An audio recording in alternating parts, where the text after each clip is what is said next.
If you've been using Notion to run your business, you have probably tried to figure out how to track time inside of it. And if you're like me, you hit a wall pretty fast. I was able to find a couple of videos or integrations or hacks that worked, but none of them really ticked all the boxes that I actually needed. What I really wanted was three things. I wanted to be able to track my time natively inside of Notion. I wanted to be able to see how much time was worked per team member. I also want to be able to roll up the hours used for specific projects, tasks, and clients. As the work that I do in my agency, we have a lot of client retainer work that is hourly. And I wanted to be able to start, stop, and continue task and account for breaks or having to go out and walk the dog or eat lunch and be able to come back to the task and roll up the total amount of time that task took. And everything that I tried really got me like one or two of those, like a close but no cigar kind of scenario.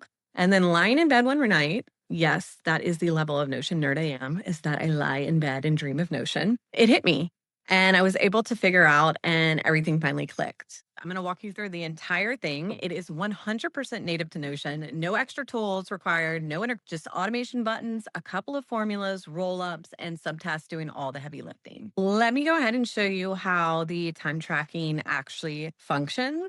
Basically, to start the time tracking, we're just going to first create a new task. So say this is my task that I'm doing, my task. And then all you have to do is hit start tracking. And then what this is going to do is create a subtask within this task that is tracking the amount of time. The automation pulls over, time tracking pulls over the name of the task and who is working on the task. And then when I need to take a break, pause, go to something else, or if I'm just finished the task, I can go ahead and hit in tracking. So now you can see that the time is ended. Let's say that I want to have another work session. This task is taking more. I needed to go walk my dog and now I'm back. I can go ahead and hit start tracking again. And what that's going to do is going to create a separate time tracking record. And now what I'm going to do is just let this hang out a little bit so you can actually calculate some time. So I can show you how the roll-up feature works so I can get the total amount of time that I am spending on my tasks. As you can see, I have started and stopped a couple of time entries now. And since I let it run,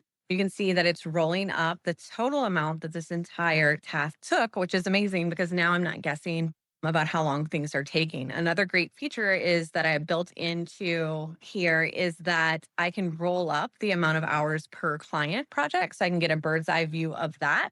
From there, I can go into my project management hub or into my client portals, and I can see the total hours I've either worked per project or total hours per client. And this is the part that I really wanted because I can finally see how long things are actually taking, which means I can plan better, price better, and stop guessing. It is a bit of a advanced Notion setup, but if you want to try to set this up for your own, I'm going to open up a task and show you the behind the scenes of what's making all of this tick.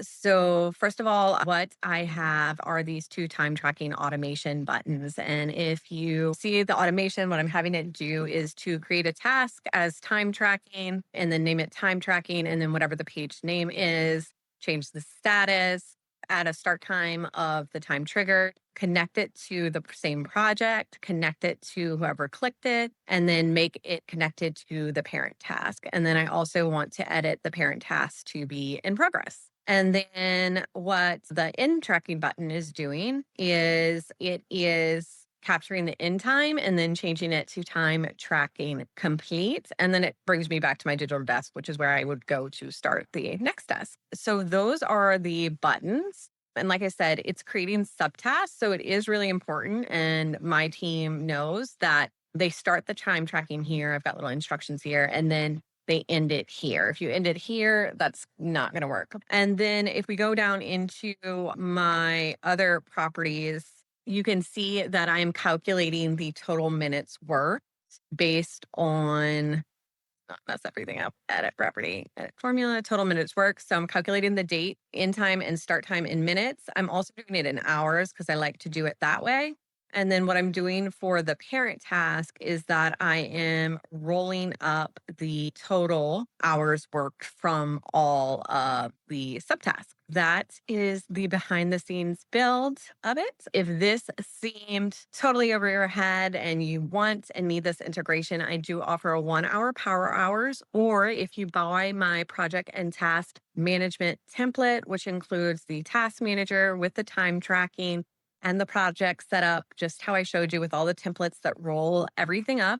I'll add the link below. The real reason I love this setup is because it lives where I work, live, breathe, do everything. My whole brain is there already. So there's no context switching, no separate app to open. Your team logs in, it goes right into their task or right into the project, hits start, and starts their task. If you are an agency owner or an OBM or just anyone managing client work or projects that need to be done within a certain scope, this is definitely worth building. And if you want more systems like this, make sure you get subscribed to my newsletter, The Weekly Download. Every week, I share templates, tips, and strategy to help you build a life first business. The link will be down in the description below. Until next week, I'm rooting for you.